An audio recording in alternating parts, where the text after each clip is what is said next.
أعوذ بالله من الشيطان الرجيم. بسم الله الرحمن الرحيم.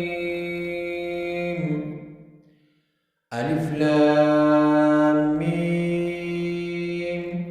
ذلك الكتاب لا ريب فيه هدى للمتقين الذين يؤمنون بالغيب ويقيمون الصلاة ومما رزقناهم ينفقون والذين يؤمنون بما أنزل إليك وما أنزل من قبلك وبالآخرة هم يوقنون أولئك على هدى من ربهم وأولئك هم المفلحون. صدق الله العظيم.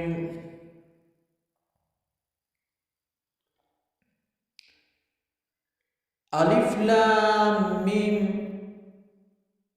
دا ألف لام ميم حروف مقطعات یا حروف متشابهات او د دې ترجمه کول جائز ندي.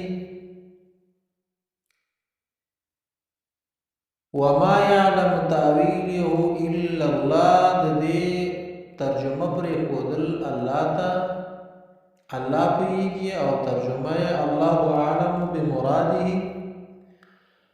الله تعالی پوهیږي په خپل مراد باندې. الف لام میم دا یو راز دی د الله او د خپل محبوب پیغمبر ترمنځ. نو موږ هم د دې ترجمه چې کله د حروف مقطعات راشي لکه صاد، قاف، طه، الف لام میم، الف لام را، د دې معنا باید وکړو الله اعلم بمراده. الله تعالی خپل په مراد باندې ښه پوهیږي او دا یو راز د الله او د پیغمبر تر مابین.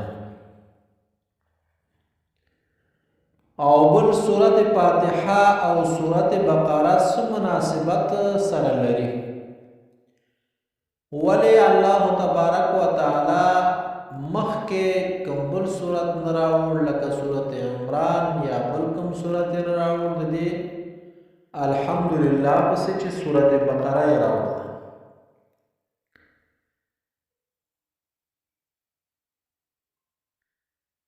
نو الحمدلله کې الله تبارک و تعالی دعا وکړه خپل بنده ته چې دا دعا وکړه او زه به ستا دعا قبول کړم. نو خپل بنده په الحمدلله کې دعا وکړه چې اهدنا وکیا موږ ته صراطا لارا مستقیما نیغ. نو الله تبارک و تعالی سورت بقره د الحمدلله پس راولېږله چې تاسو دعا وکړه او هغې نه وروسته سورت بقره الف لام میم جواب ورکړو چې څوک دغه لاره باندې لاړ شي او دا کتاب ومني انشاءالله چې زه هغه هدایت دی او د هغې دعا قبوله او هغه د الله بندګان دي.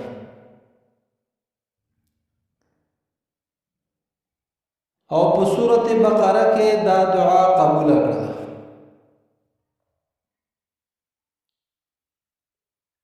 الف لام میم الله اعلم بمراده.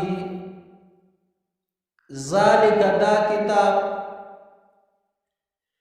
ذالک الکتاب دا کتاب دے لا ریب فیہ چې هیڅ شک نشته پکې. الله تبارک و تعالی د خپل کتاب تصدیق کوي چې دې کتاب کې هیڅ شک و شبهه نشته. ذالک دا کتاب دے لا ریب فیہ چې شک نشته پکې فیہ پدې کې. هودن هدایت للمتقین د متقیانو لپاره د پرهیزګارانو لپاره.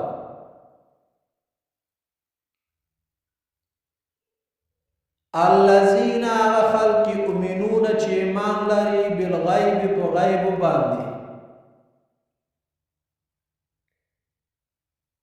یو خو غیب داسې وي چې یعنې نه لیدلي وي یا لرې وي، بل غیب داسې وي چې نامحسوس شوي. الله تبارک و تعالی نه موږ لمس کړی، نه مو لیدلی دی، نه مو خبرې اورېدلي، خو دې کتاب کې الله تبارک و تعالی موږ ته څه چې لارښوونه کړې موږ په هغې باندې یقین و ایمان لرو. الذین هغه کسان یؤمنون چې ایمان لري بالغیب په غیب باندې، ویقیمون او قائموي دائموي صلات منزونه، ومما او څه چې منګه رزقناهم من ورکړي دي هغوی ته، یعنې څه چې منګه مال ورکړی هغوی ته، دولت هم ورکړی هغوی ته، ينفقون خرج کوي. داسې نه چې هغې ته مونږ 40,000 او الله داسې نه وایي چې تا ته مونږ 40,000 درکړي ته 40,000 ټولې خرچې کړه. لږ پکې خرچې کړه د الله په لاره کې، لږ پکې خرچې کړه. 10 هم درکړي یوه پکې خرچه کړه، 20 هم درکړي 2 پکې خرچې کړه، یوه خرچ کړه، څومره چې ستاسې وس وي. ومما رزقناهم او څه چې مونږه درکړي دي الله درکړي دا څه مالونه چې دي دا الله درکړي، ينفقون خرج کوي. والذین هغه کسان یؤمنون چې ایمان راوړی بما انزل هغه چې نازل کړی شوي دي الیک په تا باندې. ای پیغمبره څه کتاب چې په تا نازل شوی، ما انزل او څه چې نازل کړی شوي دي من قبلک او تا نه وړاندې په نورو پیغمبرانو باندې هم ایمان لري.